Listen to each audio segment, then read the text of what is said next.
All right, we are so excited to be here with Apple Distinguished Educator Gillian Madeley. She's about to be introduced for her talk on drones and robots and coding. Good morning, folks.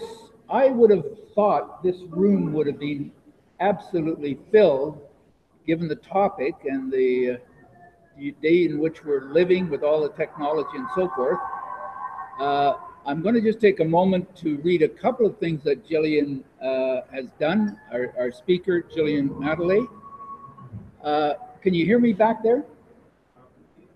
I'm not using a mic.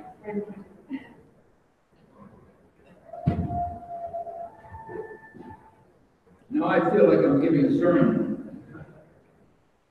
Very quickly, I'll mention a few things that Gillian has done. I was tired before I got here, but then when I read the list, I was even more tired. Over the past 15 years, Gillian has enjoyed a variety of incredible positions and opportunities. Listen to this list: grade 1 to 9 French immersion, English dual and single track, lead teacher, special education resource teacher, digital library resource teacher, etc., etc. She's working now as a teacher librarian, literacy coach, and technology lead within the York Region Board. Gillian is a risk taker, and she's trying out a lot of this new technology, which is great to see. She focuses on integrating technology in steps while remaining within people's comfort zones. I guess she must be referring to people like me. Gillian encourages staff and students to shift from the traditional ineffective use of technology, most notably word processors, and target focuses more attention on working outside the box. Without any further introductory remarks, I'm going to turn things over to Gillian. She's going to be putting you folks to work. We'll be happy to hear, instead of having to listen to another hour or so of the presentation. Anyway, Gillian, over to you.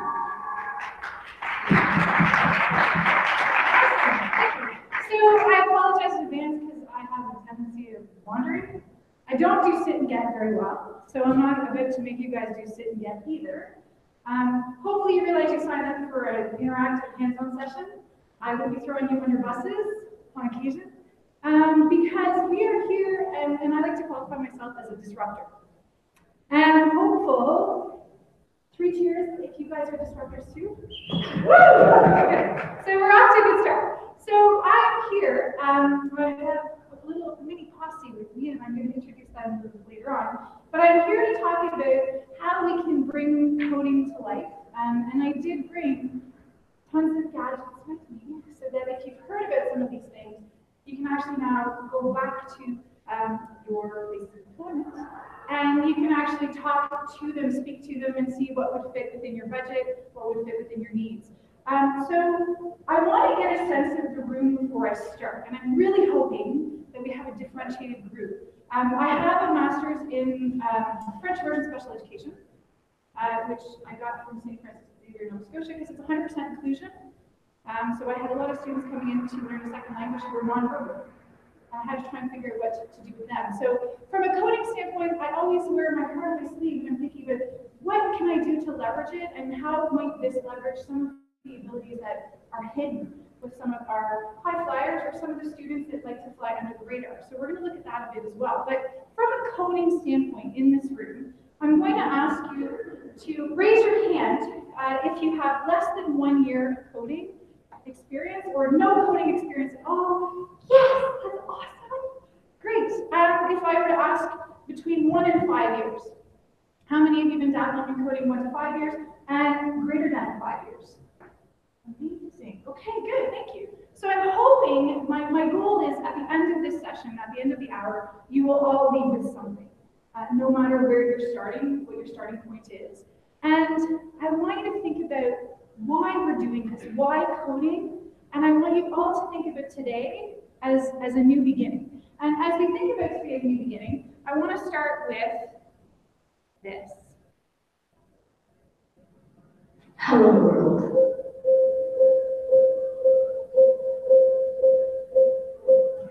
So this is the first computer that I coded on. In the beginning, my biggest challenge was having access to a computer. The first line of code I wrote was bouncing ball. It would bounce around the screen, hit the edges, and then come back again. I think the first one was like a to-do list. It was a to-do list. I remember the first time I did it when it worked, and it was like magical.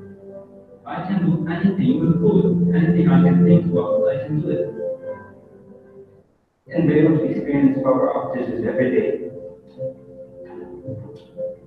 So let me see if I can just do a simple algorithm and provide electricity at time. It shouldn't cost life to do life. But if we compress all these health guidelines into small movies,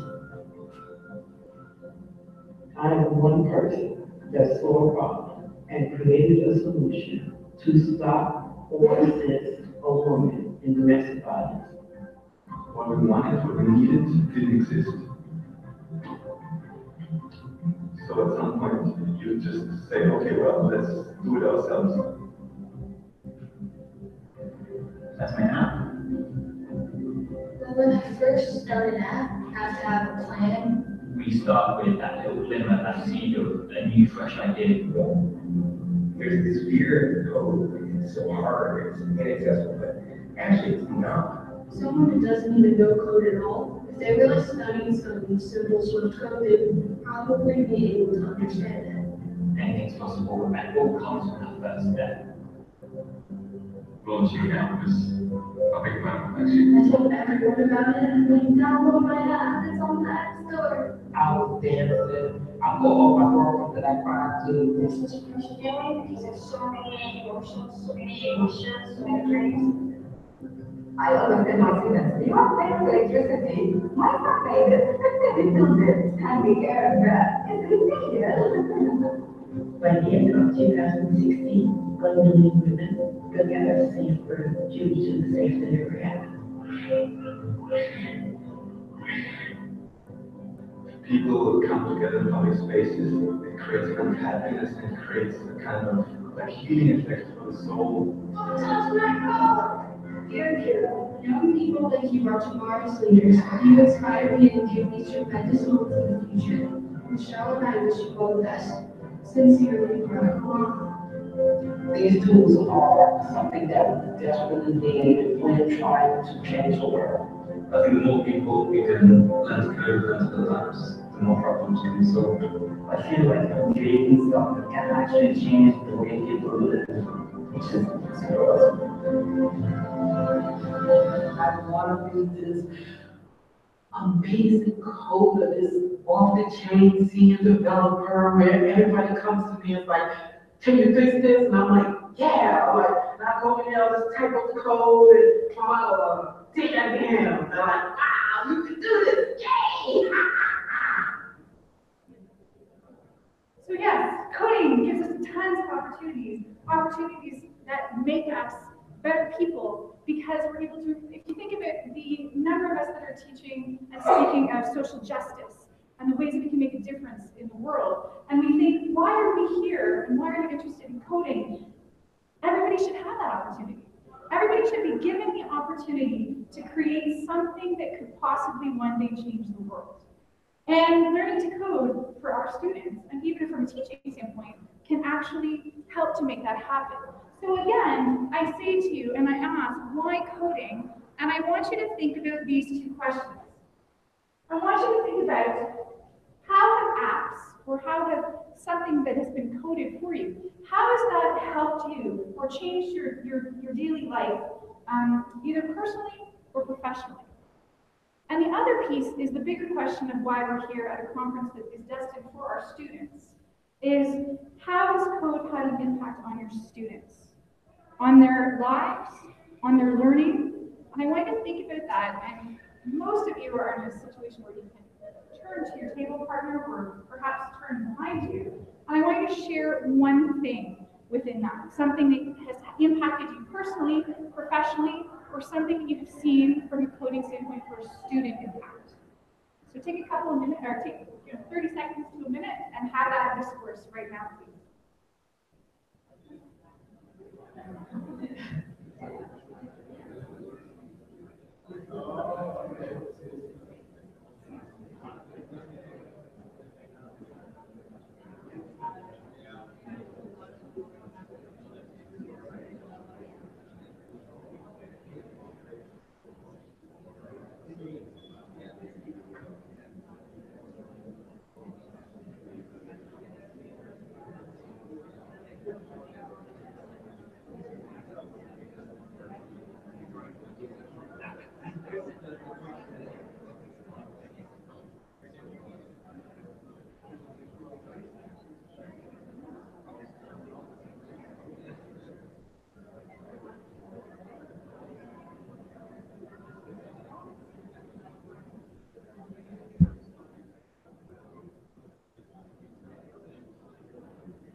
I'm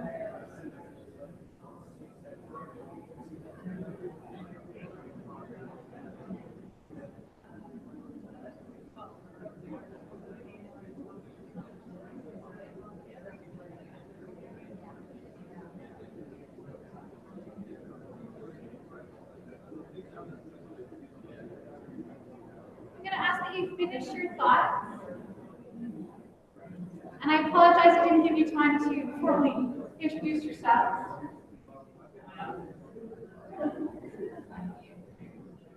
3, 2, 1. In some respects, I hope some of the discussions made you realize just to what extent coding is all around us. If we think about the apps that are being used for social media, somebody had to create that. If you think of what our students are using, how we're using and leveraging our social media apps in an educational environment, that was created for a purpose. Sometimes in an educational field, the purpose is not always well served. However, that's our responsibility as 21st century educators as well. 21st century parenting looks very different nowadays as well. So I want you to think even from an industrial standpoint, not even just the tech sector, because coding is something that is relevant no matter what. Whether a student hopes to grow up to be an artist, an engineer, if they're thinking of being a scientist or even a chef, there is little doubt that at some point they're going to come across apps or coding in their ventures. And it's going to impact their life even greater as technology increases and as the power of leveraging that technology increases. So again, I ask why we're here. And we think about it, it makes us think of that modern learning or the 21st century competency, and that coding is now becoming an expectation. And in several other provinces, we're seeing that the Ministry of Education or Department of Education is now leveraging that and it's becoming part of the curriculum expectation.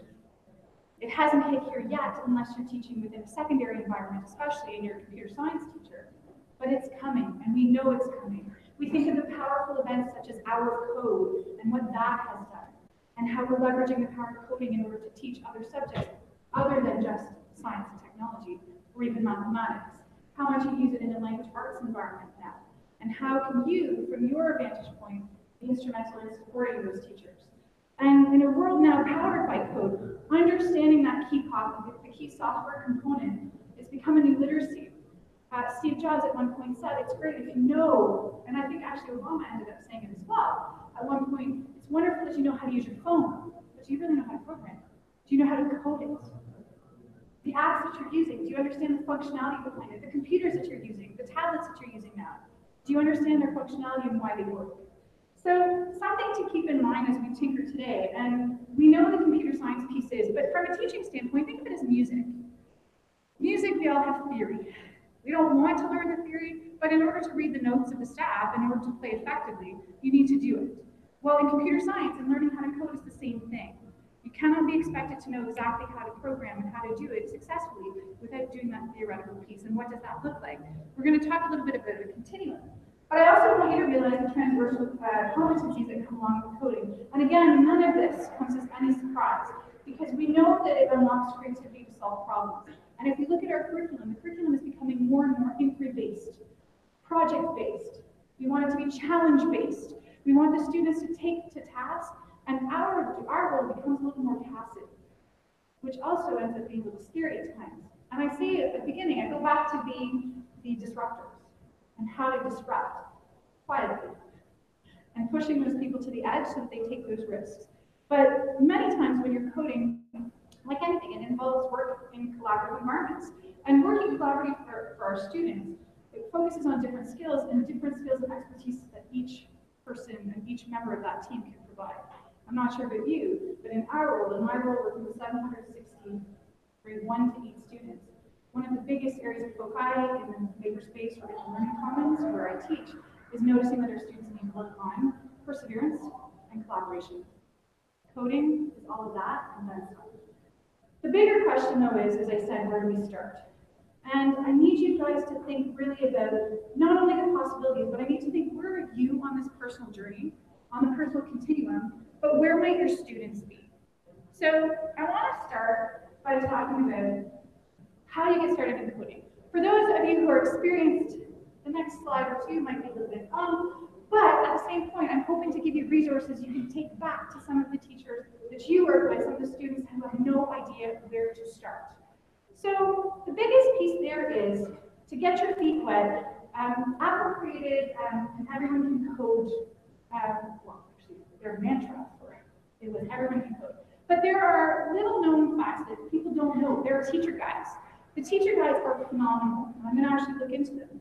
But what I love about it is the fact that it's designed to help elementary students, elementary teachers especially, to get their feet wet and understand and learn how to code with their students. Even it doesn't matter how much experience or lack thereof that they have. The other piece too is there are lesson plans, tips and tricks that are already in that. And what I appreciate most is the focus on non-tech tasks. So something as simple as going back to learning the basics using block codes and how much you physically block code with your students. If you teach phys ed, if you teach your DPA, if you're doing language arts, how can the students themselves become the bot?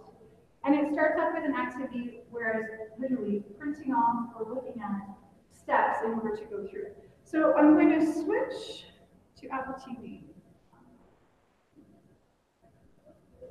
And I want you to look at, so there are iPads on your tables, and all of this is preloaded. So if you want to find within iBooks, there is, everyone can code.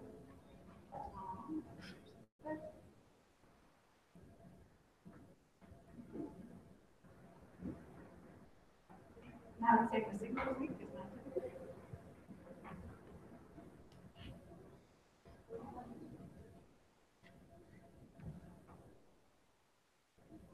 So what you should see is get started with code part 1. This is when you throw your hands up and scream, woo-hoo. Here we go. Awesome. And the way it's set up, again, this is more to show you just how user-friendly it is and how much it's based on. So get started with code number 1. I've advanced it somewhat. One of the premier basic apps to start with would be Tinker. Tinker, what I love about it is it's multi-platform in the sense that you can access it not just within iTunes, iOS. There is a web-based app as well, but it's what you can do with it. So it will start along the lines of block coding, but it will progress from there and allow you the ability to even create content. So within the resource, you'll see it's interactive in nature, meaning there will be things that I can download right within the app. So if I'm wondering about the Quick Start Teacher Guide for Tinker and how to use Tinker, it is embedded within the iBook.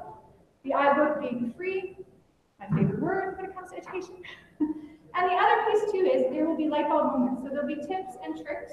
There will be other things embedded, video content, importance of journaling, keeping track of the actual journey of the student and of the teacher, and then any other materials that you might need. The other thing they've done to take it to the next level is if we want to talk about app design. How does coding and creating video games, for example, block coding, how can we relate that back to actually designing an app? So it takes it to the next level. Are we all ready for that? Not necessarily, but we always have that group of students where we really want to challenge them further, or the group of educators that we want to take them to the next level. And again, you need to note that it is interactive in nature. So any content that you need, any slide deck, any of the downloads, okay, it'll take you right there and give you the ability to download it and to open it up. So again, the piece is, if we go back to what the ability is, it's realistically, we do not. If you are in a one-to-one environment, you are very lucky. So the thing that I really like is the design behind this, and the premise is there will be lessons that are unhindered. So you do not have to be tethered to a device. They're non-device lessons, and then it brings in that connection. So it might be based on making a cake, procedural writing, if you think about that, and following a recipe, and how that relates back to coding. So I'm going to go back to, and we're going to look at the next level. So by all means, if you would like to tinker and dabble with that as you listen, I'm totally fine with that. So again, when you're wading knee deep and you're getting into some of the code pieces, Tinker will allow you to go that extra mile. So allowing students to experience coding physically, your kinesthetic learners are engrossed in it. the procedural writing component, and then it'll reinforce even reading and comprehension. So again, how are you going to go and kind of, yes, you might be the science expert, the technology expert, you might be doing some math, but how can you go and get the other staff members on board and try and engage them? And it's very visual based. So if you do have struggling students who have a tendency of shying away from the reading component, then the visual nature of it is huge. So let's move on to next page. The next page you're getting into, that's great. I'm going to code, I'm going to do block-based coding within the app, but I need to see something. I need to see more than just a character running across the screen and jumping. I want to be able to interact using devices. Within Tinker, the Tinker platform itself will allow you to code drones, will allow you to code spheros, but another device, another platform would be Tinker. Tinker is a free app as well, and it is block coding based. But the nice thing with that one is it's block coding based, and you can do everything from the Philips Hue lights to actually dabbling with Dash, to dabbling with Sphero, to dabbling with, I'm trying to think, pretty much anything and everything. Within a block post, the block-based safe atmosphere. So the other piece too is it's all about taking those risks, but still maintaining and improving on your confidence. Building up your confidence as an educator, but also building up the confidence of the students before you move into that lines of code piece. So the concepts are coming alive, the application of previously learned knowledge through the block coding and through what the codes mean, looping, repeating, troubleshooting is huge, debugging. In order for them to physically see what's going on, some of the students will understand and persevere greatly if there's a device involved. So Tinker will allow, as I said, the user to program multiple devices using that block code. But I want to go further. I'm not just happy with block code. What I did mention is the following, is since the conception of Swift and Swift Playgrounds. Swift Playgrounds is a free app. Again, it was produced by Apple, pushed out for educators to learn how to, and it's a built-in, it's incredibly powerful because it's intuitive when you're doing it, and you're actually learning the Swift language. So again, the teacher guides, which are the Learn to Code 1 and 2 teacher guide for Swift Playgrounds, they're broken down into activities, reflections, questions, journal entries that will help bring coding to any classroom, again, depending on any level of the student or their level as well. And every activity starts with an introduction that explains the coding concept, the importance of talking about what does it mean, what it's going to do, and the real life connection again. So talking about how do we see coding in real life, how do we apply it without knowing that we're actually doing loops, that we're actually going through the process. So the presentations, the demonstrations, and everything are within that. What I did mention is Tinker and Tickle both have an option now of going through the block code, and there is a Swift icon. And a Swift icon is the orange bird. When you tap on it, you can then see the lines of code. So for educators or for students who are really leery about taking the leap and actually writing lines of code, one tap of one button allows you to go back to the block coding view and then go back to Swift so that you can compare and contrast and start to gain that understanding. Very powerful. So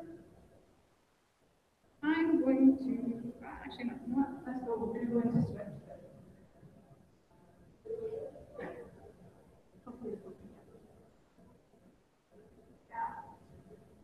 So when you first open Swift Playgrounds,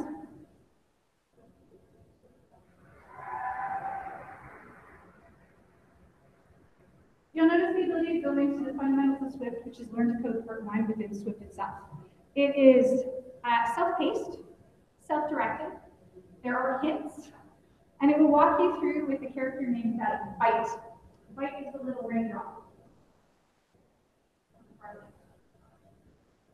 And as you walk through it, oh, it deleted it from mine. Interesting.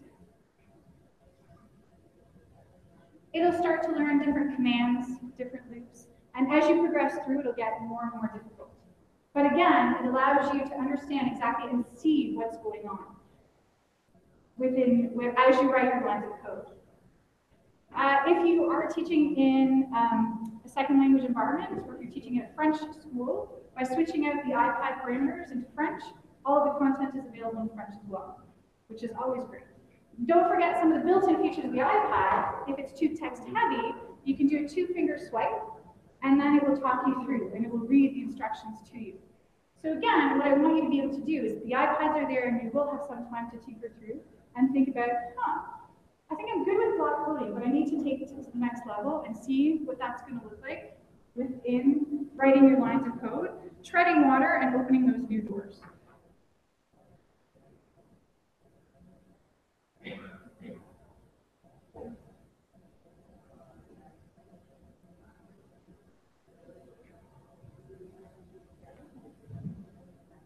And then for those of you who are ready to take on even more, we've gone through, we've looked at Swift, we've started to get familiar with the playgrounds, or you're somebody who just wants to take it to the next level and try something different because you want to challenge yourself.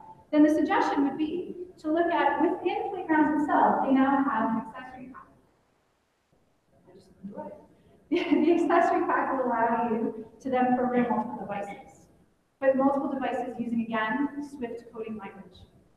So, talk about extension of student learning. It's the ability to program, as I said, the robots, the drones, and other connected educational devices, again, bringing your code to life. So for some of the students who actually, again, need to troubleshoot and see what's happening within a virtual space, that's great. If they need to see it physically happening, to go from abstract to concrete, the hands-on coding of the devices show the students that the coding concepts can take shape in the physical world, which is a huge piece of what we do. In the back corner, actually, where Kay is sitting, there is a black cube. It is a scoob. It has taken, thank you, Kay. Yeah. The scoob has taken coding to an ultimate level of accessibility. The scoob is designed to become a musical instrument. And I apologize as the description is going to sound like I'm crossing a line. But as you use this cube, every time you stroke, you pinch, you tap, it will do something different. You can program it to be any musical instrument, to react in any ways.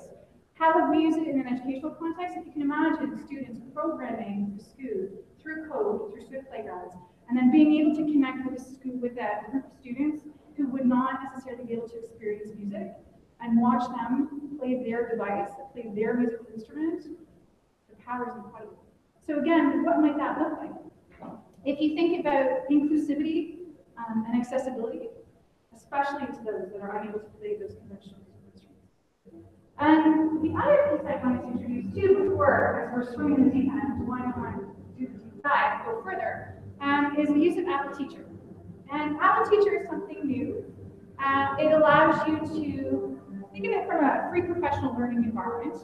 And it's designed to not only support teachers, but celebrate teachers.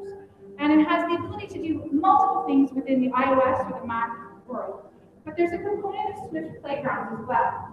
So if you think of it a powerful tool and how you want to implement or encourage teachers from a professional learning standpoint, again, to learn, maybe leverage their learning or push their thinking, the power of something like Apple Teacher could be something that would help you along.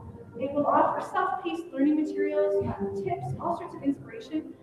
Something as simple as, not speaking of Swift Playgrounds, but if you're looking at Insta Alpha, if you don't know what Insta Alpha is, your mind will be blown. Probably one of those things that you just have those aha moments that we don't get very often.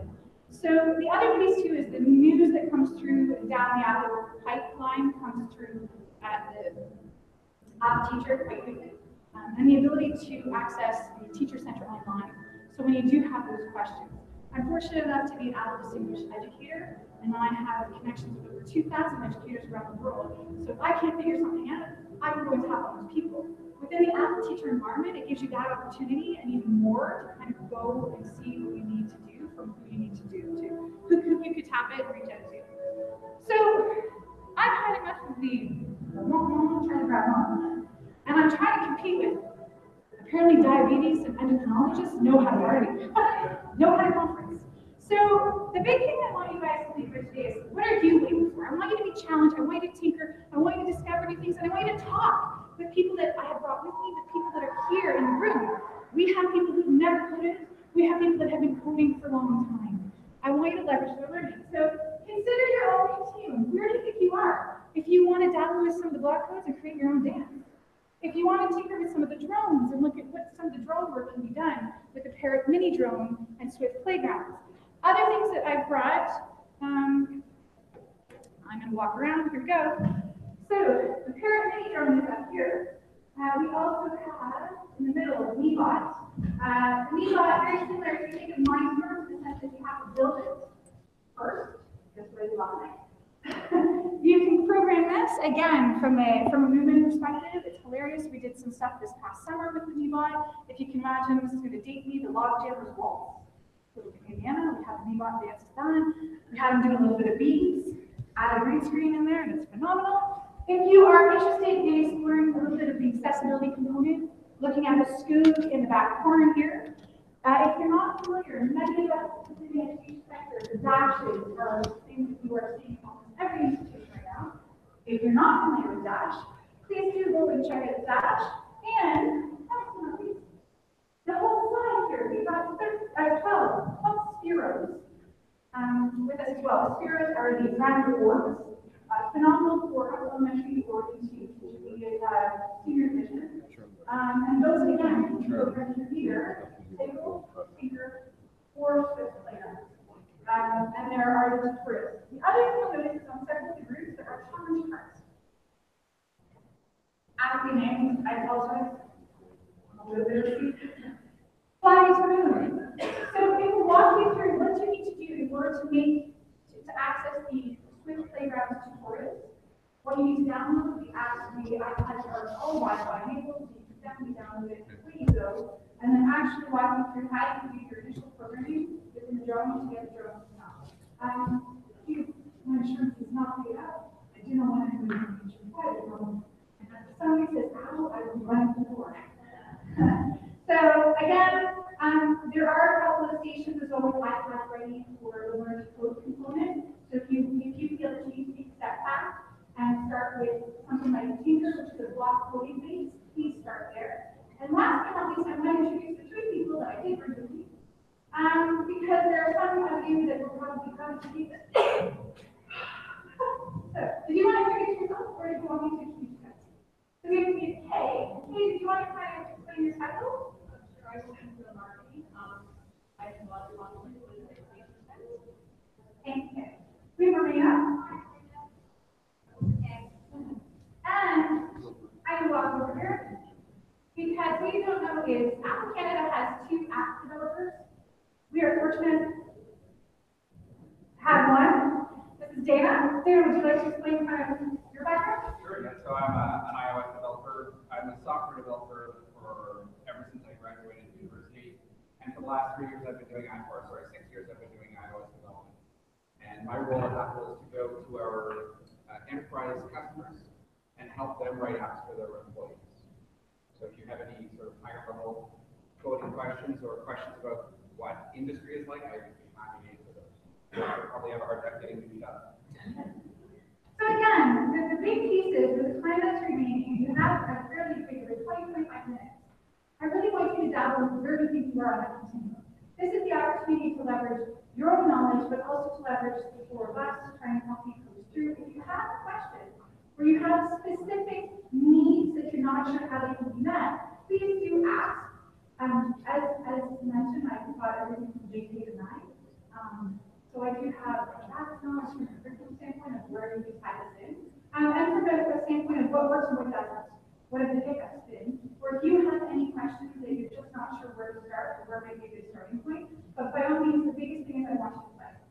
I want you to tinker, and I want you to be able to take that right to the list together. Yes? Can you just quickly suggest what vendors solve? Most of the vendors, so you can find everything through Spectrum. Okay. B&B has some of these things as well. I'm trying to think of the Wintergreen. Wintergreen is one of your vendors. Logic Academy, some of the boards have gone with them. If you purchase even directly through Apple, some of the stuff if you purchase from the website, and some of the school boards are purchasing from websites. So like MeBot and Dash to the Sphere, you can go to the Apple Store and say Merry Christmas to me. So yeah, so that's definite. The other thing too I never mentioned is that feel free to email me if you have any questions or concerns, or if you're on Twitter. I apologize, my Twitter name was wrong. Al, Jazz, and G2, ALJASN.